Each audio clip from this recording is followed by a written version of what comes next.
Esse é o nosso podcast Propósito, segundo episódio no YouTube e no Spotify.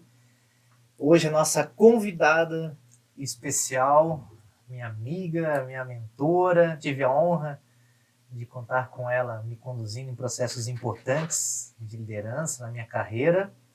Com vocês, Eliane Sato, que trabalha com liderança, gestão sistêmica, é expert em descobrir os nossos pontos fortes, é coach certificada pela Gallup, pós-graduada em neurociência e mindfulness pela PUC do Rio Grande do Sul, e mais um monte de coisas, né? De cursos e imersões. Então é um prazer tê-la aqui.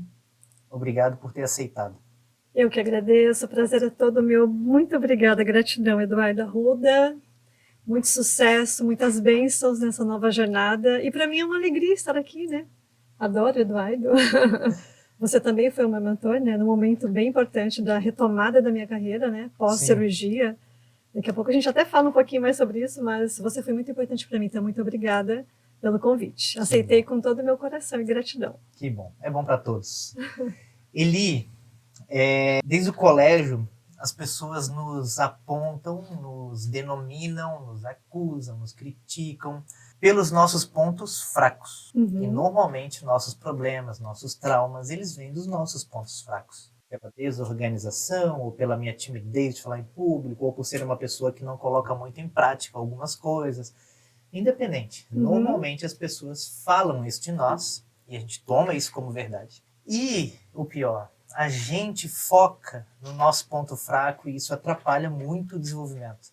No nosso relacionamento com o cônjuge, na nossa relação com outro profissional, na nossa relação com nossos alunos, na nossa relação com o mundo. E aí quando eu te conheci, você apresentou o Gallup e os estudos que tem dentro da formação que você fez, a gente olha para os pontos fortes e aquilo me deixou tão confortável, tão feliz de saber que ao invés da gente focar no ponto fraco, é claro que se aquilo abala a minha vida eu vou neutralizar, né? Mas não vai ser o meu ponto forte, mas utilizar o meu ponto forte como minha bandeira e ir para o mundo com elas, né? Da onde que surgiu então esse estudo dos pontos fortes, o que são, né, esses estudos e como que a gente aplica?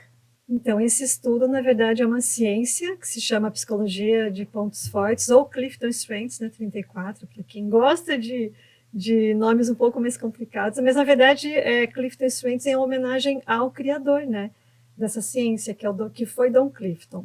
Então, para contar uma história e ambientar o pessoal que está aqui ao vivo conosco e depois que vão assistir, né, esse podcast, Don Clifton serviu a Segunda Guerra Mundial. E ele era um exímio piloto de avião. Ele já era psicólogo, mas ao servir a guerra, ele foi um piloto. E ele acabou, pós-guerra, ganhando 5 medalhas por ser um bom atirador em alvos, ou seja, a gente sabe que ele acabou matando muita gente por conta disso. Então, na volta da Segunda Guerra, ele falou, e agora? Né?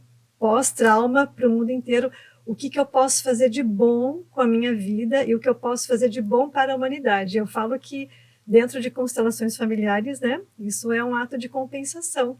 Que legal que ele foi tão iluminado e abençoado com o dom dele, que ele disse, agora eu tenho que fazer algo de bom com a minha vida. Eu preciso ajudar a humanidade. E aí ele, sendo psicólogo, mergulhou durante 40 anos dentro da psicologia. E ele percebeu assim que, mesmo dentro da psicologia, não falando mal da psicologia, tá, pessoal? Foi uma reflexão do Don Clifton. Ele disse assim, por que a sociedade sempre está condicionada a olhar aquilo que a gente tem de ruim, ao invés da gente olhar para aquilo que a gente tem de bom? Então, com esse insight, ele criou essa ciência, que se chama Clifton Strengths, que é uma psicologia que aponta, né, segundo a ciência que ele criou, 34 temas de talentos, que o Eduardo já sabe muito bem quais são os talentos dele, naturais, né? Então é um teste que a pessoa acaba fazendo e descobrindo através desse relatório, né, quais são aqueles talentos que naturalmente a pessoa faz com muita facilidade. E é o que a sociedade, infelizmente, não valoriza, mas por isso que eu falo que o meu propósito é levar essa ciência para o maior número de pessoas, né, para que elas se conheçam. É um desafio, né, Eli? Porque as pessoas não não validavam e ainda não olham para isso. Não Então olham. a gente tem um desafio enorme pela frente. Sim. Se a gente olhar com visão de negócio, a gente tem um oceano azul pela frente, com uma oportunidade imensa para trabalhar. Exato, até porque nós fomos ensinados a olhar para a escassez. É isso. Na verdade, Edu, Sim. você é mentor. Infelizmente, a sociedade nos condiciona a olhar para aquilo que a gente não tem, né? Sim. E para aquilo que a gente tem, não precisa olhar tanto assim, senão vai parecer que você é uma pessoa vaidosa, vaidoso, orgulhoso, né? E, na verdade, essa ciência comprovou, através de pesquisas mesmo, quando a pessoa descobre o seu talento natural e conscientemente trabalha para valorizar aquilo que ela tem de muito bom, ela tem um crescimento de até 7 vezes mais. Uau! É uma alta performance. Esse talento natural, ele muda ou eu permaneço com os mesmos o restante da vida? Cientificamente dizendo para você, em cima de pesquisas e empiricamente falando, ele não muda a tua essência. Ou seja, eu tenho, por exemplo, o primeiro talento natural é estudioso, que é o eterno aprendedor, não é o CDF. Né? Eu gostava de tirar notas boas, sim, mas Sim. eu gostava mais de pesquisar, de entender. Então, se alguém chegasse para mim e falasse alguma coisa que eu não dominasse, eu já ia lá para o enciclopédia, que antigamente, né, gente?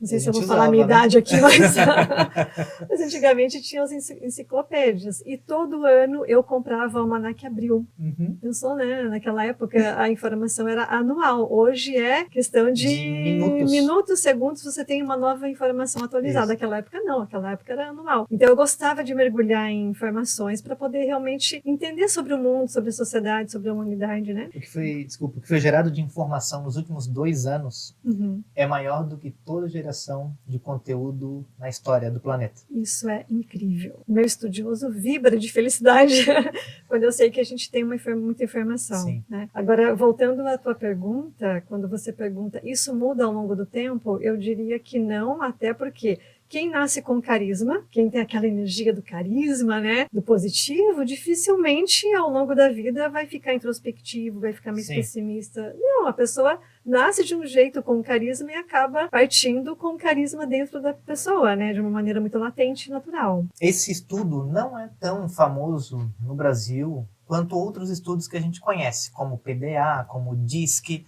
outros estudos de perfis comportamentais que são famosos aqui no Brasil, no mundo corporativo. Mas o estudo que estamos falando aqui hoje sobre os talentos, ele é referência nos Estados Unidos e em outros países também, né? Exato, adorei a tua pergunta. Por quê? Porque é algo que a gente tem que levar para as pessoas mesmo, né? Essa ciência já foi utilizada por mais de 31 milhões de pessoas. É muita gente ao redor do mundo. E 90% das 500 maiores empresas, ou seja, 90% das 500 que mais faturam nos Estados Unidos, utilizam essa ferramenta que eu utilizo nas minhas mentorias. Então, assim, eu falo, gente, não é brincadeira. É um relatório de 25 páginas. Né? Eu trouxe. Para quem está assistindo a gente no YouTube, está aqui. Quem está no Spotify vai usar a sua criatividade um pouquinho sobre isso. Mas eu fiz questão de trazer, porque realmente um ponto que eu sempre tive muito forte é colocar algo em movimento, algo em ação. Pensava, nossa, é porque... E eu achava isso ruim, porque eu pensava assim, não, porque eu deveria ficar mais tempo planejando, eu deveria ficar mais... E não que o contrário seja verdadeiro ou não. É só porque eu me penalizava. Nossa, olha o meu perfil, eu faço isso, daqui a pouco eu não preparo do jeito que eu queria que fosse tal coisa. E eu esquecia de olhar para os meus pontos fortes. E a gente fez o estudo dos 34 talentos. E os meus... Posso ler meus... Quais que é importante a gente falar? Claro, os 5? Claro. Vamos no primeiro que é o talento rei do Eduardo, né? Talento segundo rei. Essa ciência. Número 1, ativação. Esse é meu talento número 1. Exatamente. E o que é uma ativação? Ativação é a pessoa que tem uma iniciativa incrível, que gosta de tirar tudo que está aqui no papel, né? Ou seja, planejamentos, projetos, a pessoa da ação. Então, ativação. Então, você com certeza é a pessoa que gosta de começar, assim, é para já, pessoal, é para já. Sem pensar muito, é para já. Então, tem tomada de iniciativa muito forte, muito profunda. E aquilo que eu falei, tira tudo do papel e traz para a realidade. Isso é incrível, né? É incrível. Isso me deixou muito feliz quando eu fiquei sabendo. Quando me tornou consciente. Exato, porque daí quando se torna consciente, teu talento natural vira ponto forte. Isso. Eu entendo o que é ativação, porque eu também tenho ativação, então é aquele fogo interno que tipo, vamos começar? Então vamos agora! Por exemplo, esse podcast ele é um projeto da minha empresa de 2020, mas eu tinha adiado algumas vezes por motivos outros projetos e nesse ano eu também tinha postergado. Mas quando, na semana passada, eu participei do podcast aqui, eu falei, quer saber? Vou fazer. Então, esse podcast está no meu planejamento estratégico de 2020, porém, ele entrou em plano de ação faz 7 dias. Uau! Então, Sim. Esse é teu talento que diz muito sobre você, né? Embora desde 2020 você tenha desejado, almejado esse projeto, mas quando você viu que era hora de fazer, então é para já, porque já está pronto aqui na minha cabeça, né? E o que eu acho legal aqui de mostrar, não sei onde a gente pode mostrar aqui, Tem ali. Mas aqui no relatório, né? Aqui dá para... Aqui no relatório, na primeira página, tem um desenho realmente de um DNA de talentos, né? Então, é à toa que tem um desenho de um DNA aqui estilizado? Não, não é à toa. Porque biologicamente falando, geneticamente falando, não existe ninguém no mundo como você, em termos de DNA, né? Não existe, impossível. Mas matematicamente falando e cientificamente falando também, pela psicologia de pontos fortes, não existe ninguém com talento como o seu, do 1 até o 10º, por exemplo. Teria que ter 2 planetas Terra e meio para encontrar mais um Eduardo Arruda. Olha só. Isso, o que traz pra gente? No primeiro momento, é estranho, né? E até muitas pessoas não se apoderam deste talento natural, realmente se sentindo extraordinário, único no mundo. Sim. Só que isso é real. E quando eu falo para a pessoa, tenha consciência do quanto você é único com os seus talentos, tudo muda na tua vida, né? Tudo muda. Porque aí a gente não olha tanto para a grama do vizinho, porque o que a gente foi ensinado? Olha, tá vendo? O teu colega é bem melhor do que você em matemática, então vamos fazer aula particular de matemática. Então, esse é um tema que eu queria chegar. Porque quando a gente está lá na 5ª série, meus 10 anos, sei lá, não sei se é nessa idade, nossos pais contratam um professor para dar aula de reforço, sei lá, em língua portuguesa que eu tô indo mal. Mas normalmente não contrata uma aula de potência na que eu sou melhor. Sim, talvez, de repente a pessoa tem uma criatividade incrível, eu tenho tudo para ser um cientista naquilo, mas ninguém vai potencializar. Tirei 10, pronto, acabou. E eu gosto de trazer a alta performance de atletas. Por quê? Porque quando a gente olha para atletas de alta performance, vamos pensar em Cristiano Ronaldo, vamos pensar em Djokovic no tênis. Por que os caras são o que são? Sabem o ponto forte dele. Por exemplo, no futebol, eu não entendo de futebol, mas, por exemplo, a pessoa que nasceu para ser zagueiro não vai atuar no gol. Isso é óbvio.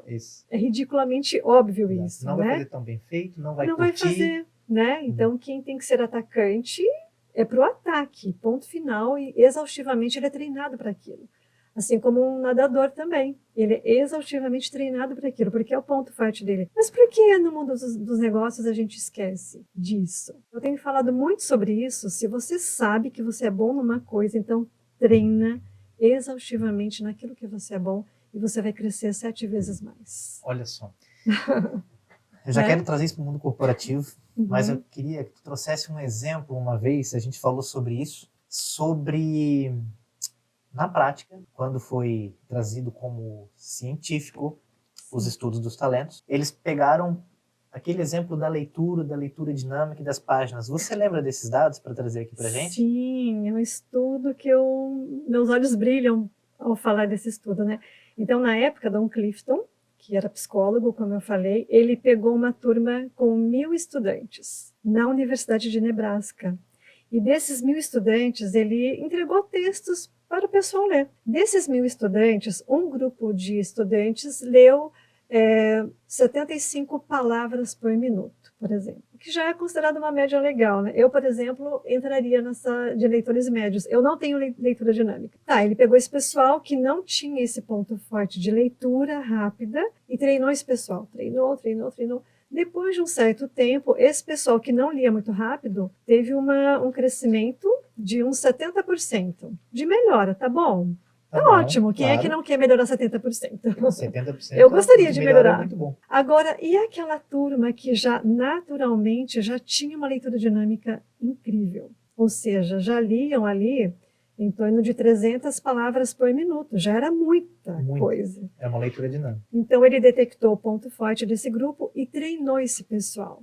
E depois de um certo tempo, qual foi a porcentagem de melhoria? Qual? Não lembro. 728% de crescimento. Uau. Então quer dizer que É se eu muita treinar, coisa. se eu treinar uma pessoa normal Uhum. em ser bom em algo que ela não é boa, ela melhora 70%. Em média. Então é super importante treinar. Sim, Agora, claro. se eu treinar o ponto forte daquela pessoa, ela melhora 700. E a gente não tem nem o que discutir aqui, né? Olha só a Né? diferença. Agora, por que as pessoas não fazem isso, né? Porque elas não se apoderam. O que está faltando da pessoa pegar, de repente, olhar um relatório desse, né, Edu? Não é o caso do Edu, porque quando o Edu viu que ele era ativação, nossa! Né, Edu?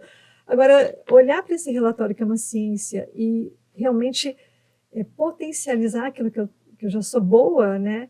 Eu vejo que a maioria não, às vezes, não olha muito com tanto afinco porque tem falta de autoestima mesmo, falta de autoconfiança, sabe? Sim. Então, a gente não foi ensinada, o nosso cérebro, né? Eu vou falar um pouquinho de neurociências, né? Porque eu adoro neurociências, sou especialista. O que acontece, Edu? O nosso cérebro já foi moldado para olhar aquilo que nos falta. Então, quando você tem que criar um novo hábito, é muito difícil. Existem estudos científicos de que quando você começa um novo hábito, você tem que ter ali ao menos 21 dias olhando para aquilo sempre. Quer acordar às 5 horas da manhã? Então acorde durante 21 dias.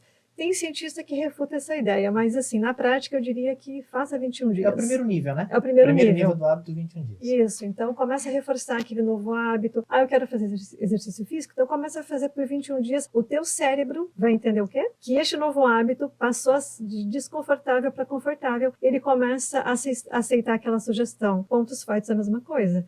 De repente, puxa, eu não estou reconhecendo em mim aquele ponto forte, mas o que eu faço para poder, então, potencializar? Olha para isso, começa a tomar ações para maximizar aquilo que você é bom. E aí eu trago uma outra reflexão. Quantas pessoas no mundo corporativo estão infelizes com o trabalho? Ah, um bom Uau. Percentual, né? Uau! Um bom Né? percentual. E aí eu queria até perguntar para as pessoas aí que estão nos assistindo agora, feche os olhos e reflita. Você é feliz onde você está? No seu trabalho? Você é feliz com o que você executa?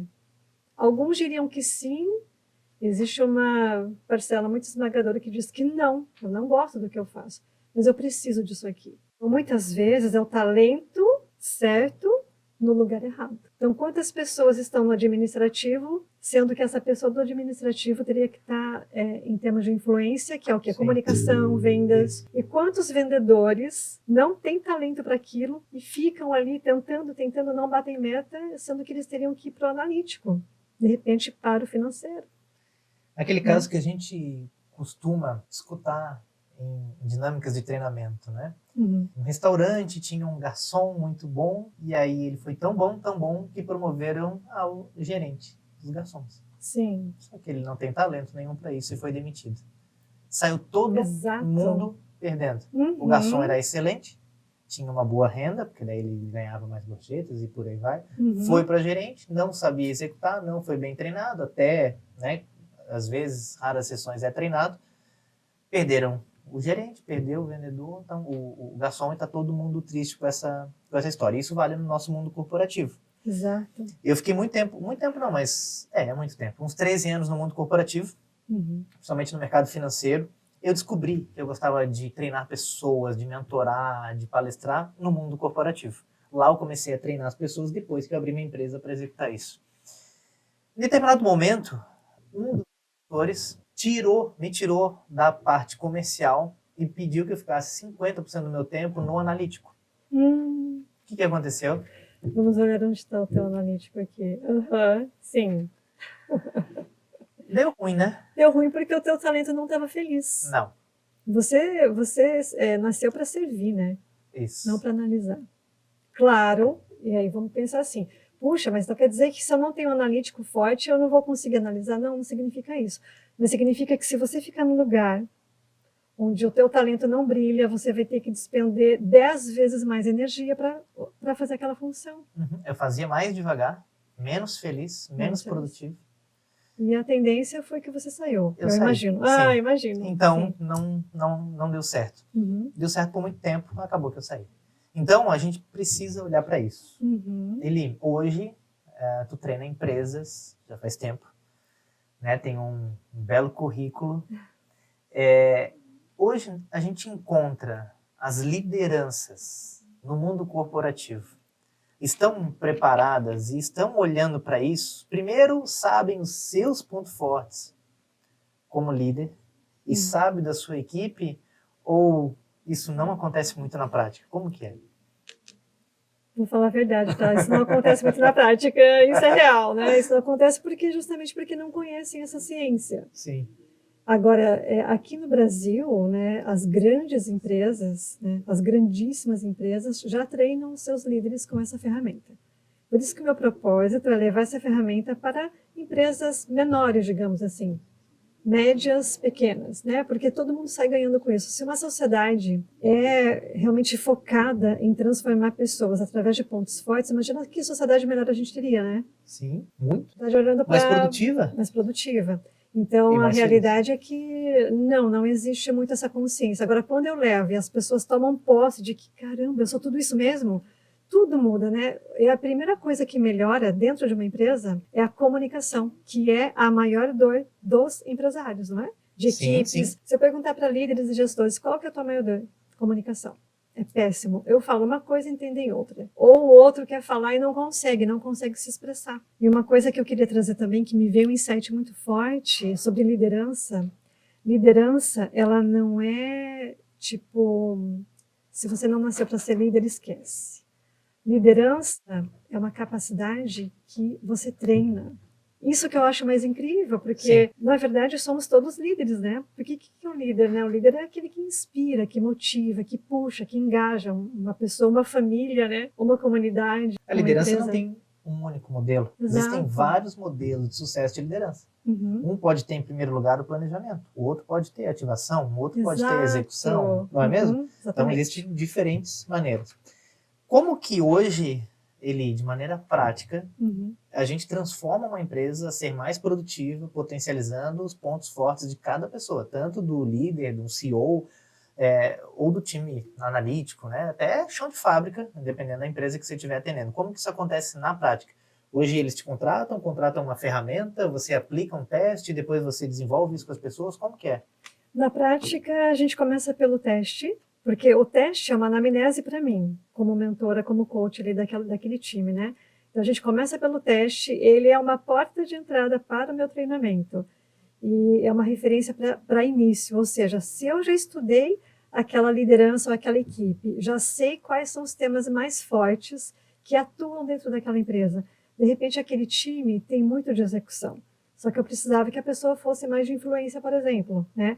Então, a gente começa pelo teste, depois eu vou colocando as minhas ferramentas durante o treinamento. E depois, ao final de 5 sessões, a gente já tem um time muito mais consciente, muito mais comunicativo e que se abre mais para a vulnerabilidade, que é um tema que eu gosto de falar sobre vulnerabilidade, ou seja, as minhas dores, os meus limites. Quais são os meus limites? Quais são os seus, Edu? Todos temos limites, não somos máquinas. E dentro da minha vulnerabilidade, quando eu me abro perante aquela dificuldade, eu olho para o meu colega e identifico que o meu colega tem o que eu não tenho. E aí eu humildemente percebo o meu valor do meu colega e na comunicação a gente cresce. Porque eu chego para você, por exemplo, a gente é colega de equipe, Eduardo, eu não tenho, por exemplo, a adaptabilidade que você tem. E realmente eu não tenho, tá? O meu tá 34º. Sim, o meu... E o seu é o 6º. O meu é o 6º. Né? Eu sou bem... adaptado. Então, se eu sei que eu sou difícil nesse tema de talento, e eu sei que você tem, falei, Eduardo, aconteceu uma surpresa aqui no nosso time, na nossa empresa, e eu não tenho capacidade de me adaptar a essa mudança gigantesca. Você me ajuda? Olha como melhora. Sim, muito. Né? Como eu estou ligado ao servir, então vai ser tudo junto. Eu gosto de servir, gosto de ajudar e me adapto fácil. Então, essa comunicação facilitou para todo mundo. A empresa saiu ganhando, você saiu ganhando, eu saí ganhando. Exato. Todo esse processo. Por isso que essa ciência diz o seguinte, quando a gente tem consciência naquilo que a gente é bom, melhora a comunicação, melhora a integração do time e, claro, consequentemente, melhora a qualidade de vida daquele líder. Claro, porque eu não vou me matar naquilo que eu não vou conseguir fazer, mas eu posso pedir ajuda para o meu time. E as empresas têm maturidade para isso? Para expor a sua vulnerabilidade? Na real, a maioria não. Mas é algo que dentro de ciências, ou mesmo em cursos de pós-graduação, no meio corporativo já tem se falado muito sobre isso, né, Edu? E aí eu vou trazer uma palavra que de repente a pessoa pode pensar, nossa, espiritualidade, né? Que não tem nada a ver com religião, Sim. nada a ver, mas que o mundo dos negócios já está acordando para isso. Se as empresas não olharem para o capital humano, entendendo que aquele líder, que aquele trabalhador tem emoções que não são máquinas, quanto menos olhar para isso, mais fadada ao fracasso estarão. Existe um líder brasileiro do Rio Grande do Sul, de Vacaria, depois eu vou lembrar o nome para colocar nos comentários. Uhum. Ele escreveu o livro Desobedeça. Se alguém aqui lembrar, me conte. Veio o rosto dele. Sim. Uhum. O livro é Desobedeça. E ele fez um conteúdo, olha, já faz uns 4 anos. E ele falou assim, olha, quando eu cheguei no Vale do Silício, há 10 anos atrás, as pessoas falavam assim, ó, nossa, a pessoa que não cuida do corpo, essa pessoa, ela já não é mais valorizada. Porque se eu preciso ir muito longe, eu cuido da máquina. Entende? Se eu preciso de uma estrada longa, eu preciso de uma Ferrari. Então eu preciso da máquina certa, aguentando o tranco para aquilo. Essa é uma afirmação. E a outra afirmação, ele falou, já faz uns 5 anos que existe uma segunda máxima que a gente tem, que é uma condição sine qua non. Se você não cuida da sua espiritualidade, você não vai ser um grande líder, um grande executivo, um grande inovador. Porque você tem que olhar para o corpo e olhar para dentro. Para a alma, né? Pra Porque alma. somos... Ah, mas eu não acredito que temos alma. Não é questão de acreditar. Claro, não. Não é questão de acreditar, é questão da gente perceber que não somos máquina, né? Eu acho que é o Maurício, o autor, né? Maurício Benvenuti. Exato, Maurício Benvenuti. Isso. Ele mesmo. E, se não me engano, ele também disse que se não olhar para a mente... Foi ele que falou, né, eu acho, né? Sobre os CEOs que meditam. Isso. E as pessoas pensam que meditação, mindfulness é coisa de gente zen, esquisita. Eu falo que o grande empresário, a pessoa que quer ter sucesso, se não olhar para a meditação como uma ferramenta poderosa para treinar a sua mente, para aumentar a massa cinzenta e aumentar a conexão neuronal, está fadada a doenças também. Então, é todo um processo integrativo, né? Por isso que a liderança sistêmica e gestão sistêmica, a gente olha para o ser como um ser integral. Se você está bem na tua família, você dentro da empresa traz coisas boas.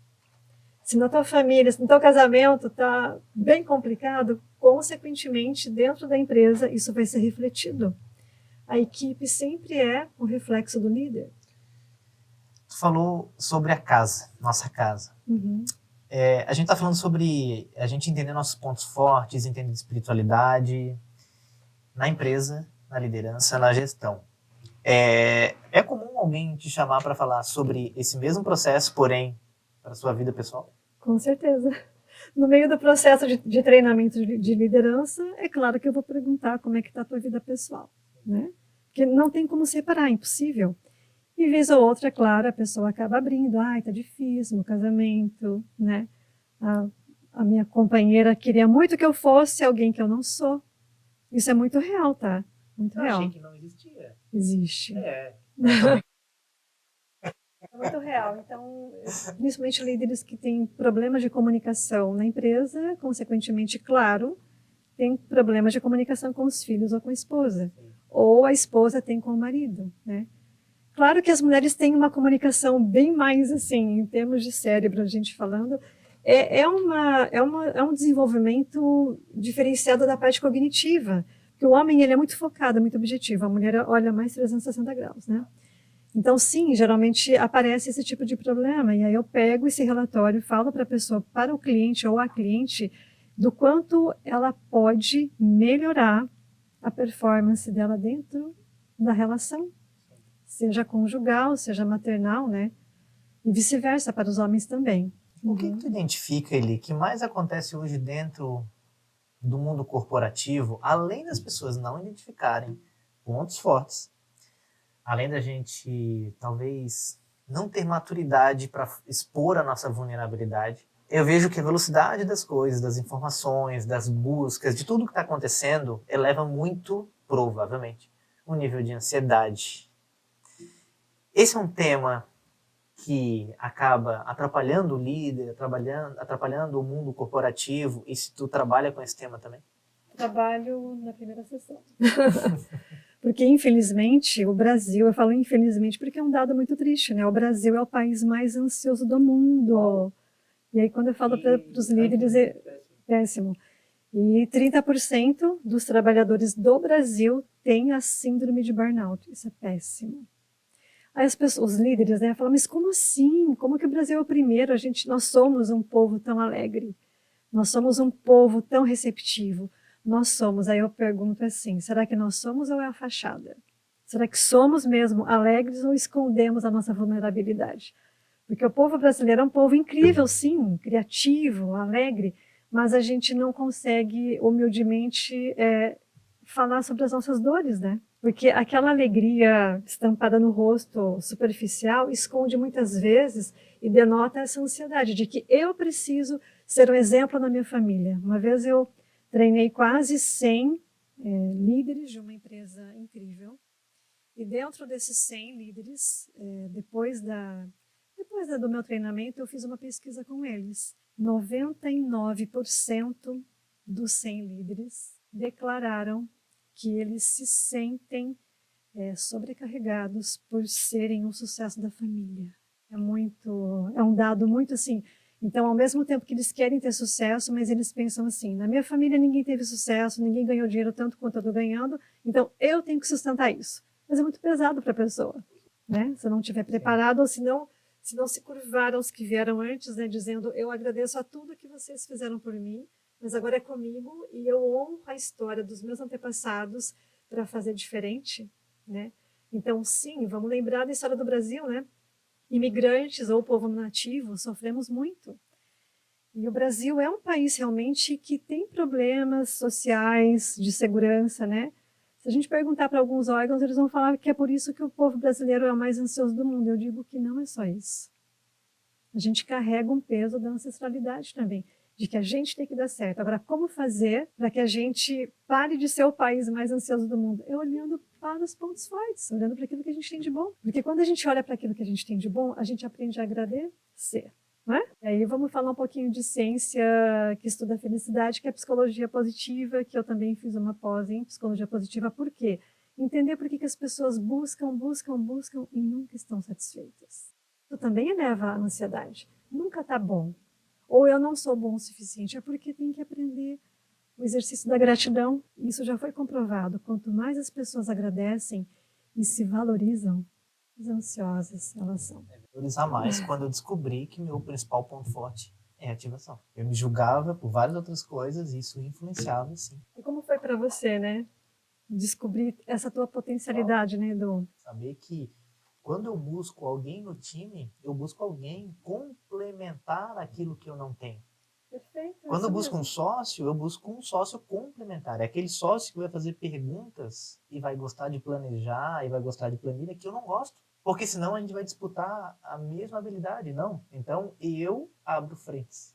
Exatamente. Eu inicio projetos. Eu faço network. Só que eu não sou bom em outras coisas. Então, hoje, sabendo disso, eu busco parceria com pessoas que me complementam. Perfeito. Esse é o líder ideal que eu sempre procuro nas empresas, né? Por quê? Porque aí você soma a força de todo mundo e eu falo, é tão lindo, a humanidade é tão linda porque somos todos diferentes.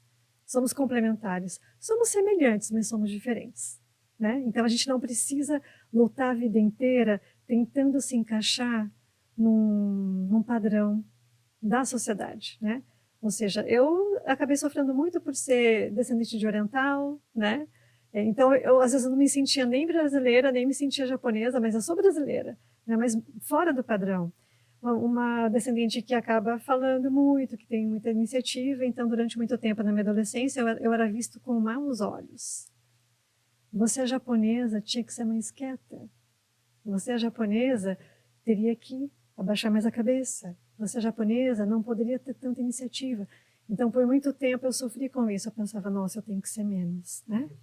Tem que ser um pouco menos. Isso atrapalha, afeta a gente. Até que eu virei adulta, né? E eu olhei para o pessoal que me criticava e falei, olha, Não tô nem aí para vocês. Eu sou assim. Graças a Deus eu tive uma mãe que me ensinou a valorizar aquilo que eu tenho, né? Me botou para o mundo assim. Meu pai também sempre foi um pai muito presente, zero machista, né? Ele olhava para mim e falava: qual é o teu sonho? Né? Eu falava: é esse aqui, pai. Então vai para o mundo. Né? Também saiu da casa com 14 anos com a roupa do corpo, porque a família dele era muito pobre. Então meu pai foi com a roupa do corpo, com a cara e com a coragem, com os talentos dele, né? Então eu trago muito meu pai e minha mãe para esse tipo de trabalho, sabe? Né? Os dois. Eli, para quem continua com a gente escutando o podcast até aqui, tanto no YouTube quanto no Spotify, já aproveita e segue no Instagram, @ElianeTSato. Aproveita e me segue também, @EduardoArrudaOficial, para a gente continuar lá a nossa geração de conteúdo. Hoje eu trouxe a minha cachorrinha, ela tá tossindo agora, vai aparecer para quem tá ouvindo em casa. E aí ela a Belinha tá... é linda, maravilhosa. Aqui tossindo um pouquinho. Isso, já ficou boa. Então, Eli, o tempo passa rápido, voando, né? Sim. Esse podcast a gente já tá no final dele também. E eu quero saber de ti o seguinte, para quem que é o teu posicionamento profissional de descobrir os pontos fortes? Para quem é essa pessoa, né? Para quem é o teu curso, a tua imersão, o teu desenvolvimento, para quem é esse teu trabalho?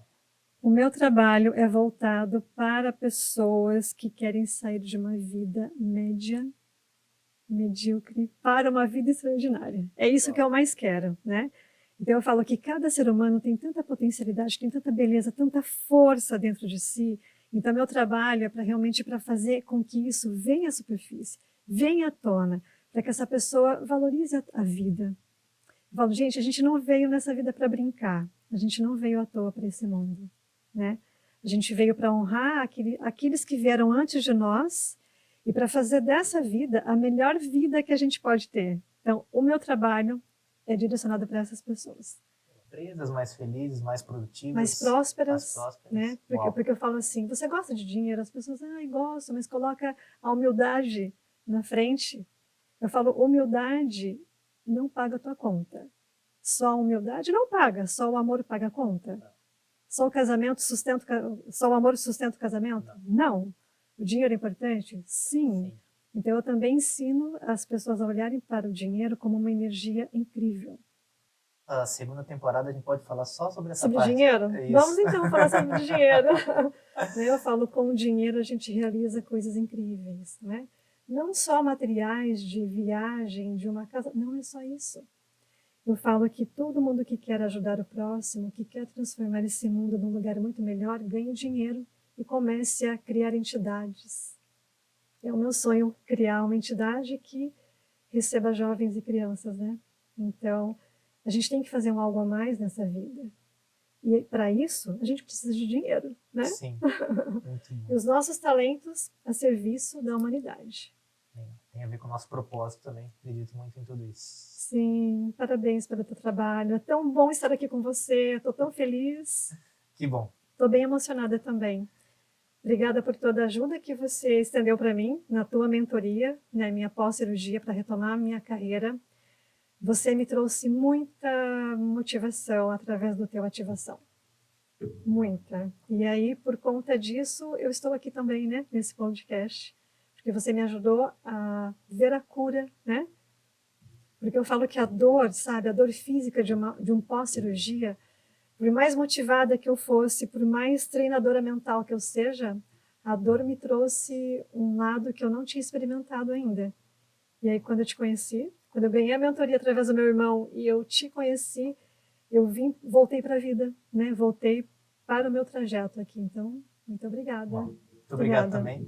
Cada um tem um mentor que merece e que precisa, né? Assim, quando você precisou do meu movimento de ativação, eu estava servindo, depois eu precisei olhar para questões importantes, meus pontos fortes, liderança, gestão, você me conduziu também. Então, muito obrigado. Obrigada, Deus te abençoe infinitamente. Amém. Então, esse foi o nosso segundo episódio do podcast Propósito. Em breve, terceiro episódio. Vamos fazer um brinde aqui com a caneca do Eduardo Arruda? Vamos. Propósito, podcast. Uhul. Uhul.